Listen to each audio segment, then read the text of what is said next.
Seriously, how bad can it be, really? Well, the site Paddle Your Own Canoe ran a story with a bold headline saying, quote, "Feel sorry for the flight attendants.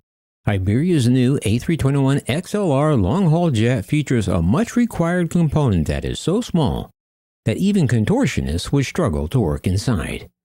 So what is PYOC referring to? And what is so small on the Airbus XLR that you must twist yourself into a pretzel just to fit inside? Find out next on Maximus. Maximus Aviation. Oh, the Boeing 757. Just look at her. It's like watching Marilyn Monroe take a bubble bath. Hey, don't judge me. Everybody has their fetish. But of course, this video is not about the Boeing 757. However, it is about what some are calling the next best long-haul single aisle since the 757, and that is the Airbus A321XLR. Well, I personally can't make that leap, however, many indeed are comparing the two jets. And to be sure, the A321XLR is a special version of the Neo family, and may be one of the most anticipated new aircraft to launch since the 787 Dreamliner, just on a smaller scale. But it is the single-aisle A321XLR with its 4,000-mile range rivaling the iconic 757 that is making it so attractive to airlines. However, according to a good friend of the channel, Addison Schoenlund with the Air Insight Group, he writes that it's in the XLR's strength and its comparison to the Boeing 757 that increasingly highlights the XLR's weakness.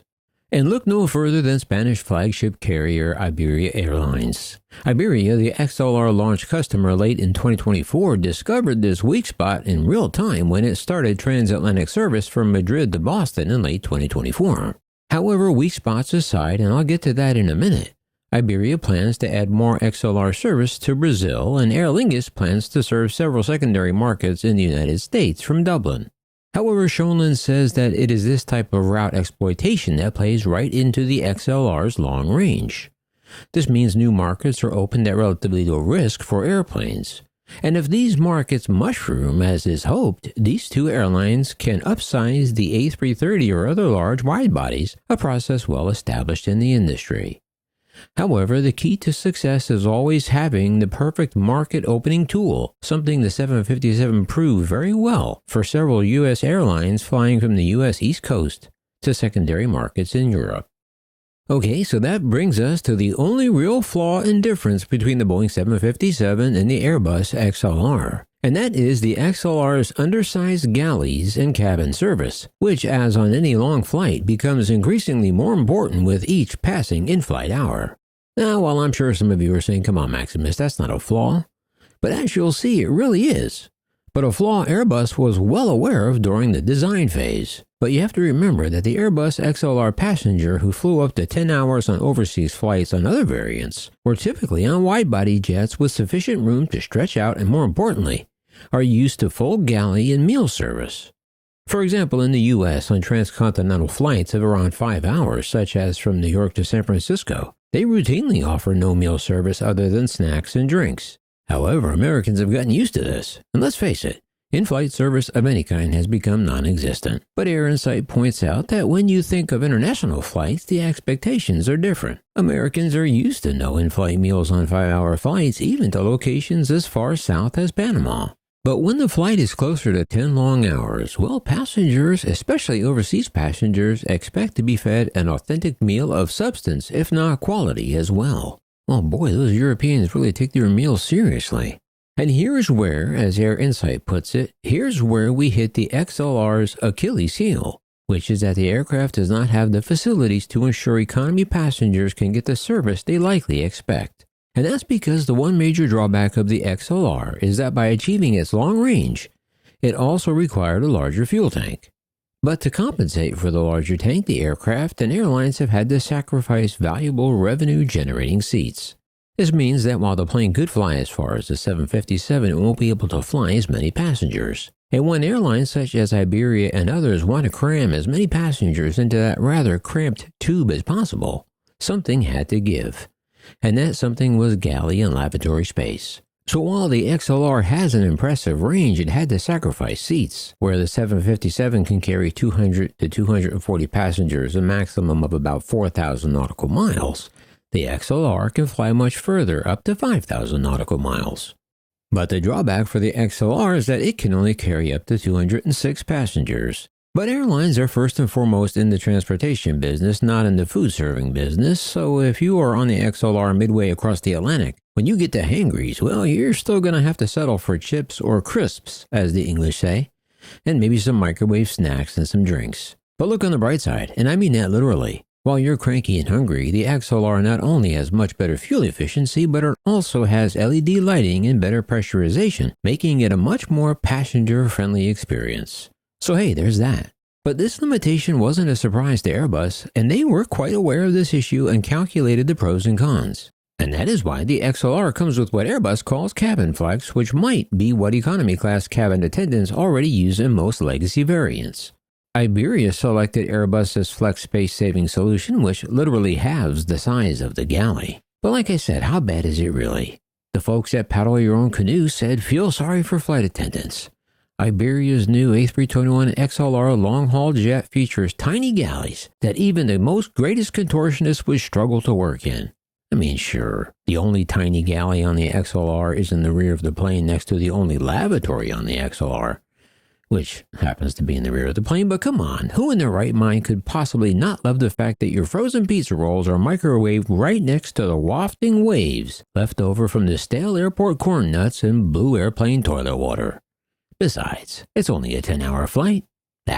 You'll be fine. But launch customer Iberia, for example, has taken an interesting approach to kitting out its 321XLR as they compare to single-aisle transatlantic operators like JetBlue. However, keep in mind JetBlue still uses the legacy version of the Neo, the LR or long-range version, not the new XLR. Still, on the surface, there are plenty of similarities. Both Iberia and JetBlue have equipped their long-range A321s with 4 lavatories, fully lie-flat seats in business class, and other modern amenities like in-flight free Wi-Fi, as well as USB-A and USB-C device charging. There are, however, some key differences.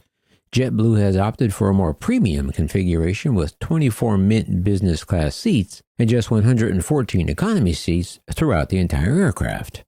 In contrast, Iberia has 14 business class seats and 168 economy seats, with the vast majority enjoying just 30 inches of pitch, and several of that offer no recline for overhaul long-haul flights. Despite all the extra passengers that needed to be saved on Iberia's XLR, the airline has made an interesting choice when it comes to the galley, where flight attendants will be preparing and serving food. Unlike JetBlue, which decided to retain a traditional full-size galley at the back of its legacy A321LRs, which takes up the entire width of the plane, Iberia has opted for Airbus's 50% smaller space-saving flex solution, which, as I said, halves the size of the galley. But, and I mean that literally, because the space at the back of the aircraft is shared with 2 lavatories, meaning that flight attendants will need to set up the food and beverage service in the same place where passengers are lining or queuing to use the lavatories. Yum. That said, still the SpaceFlex galley and lavatory concept has proved incredibly popular in recent years with operators of the A320 family. However, that's based on the fact that most operators are using these planes on short-haul flights with limited onboard service. But on shorter flights with limited onboard service, flight attendants will tell you that working in a SpaceFlex galley is a constant challenge.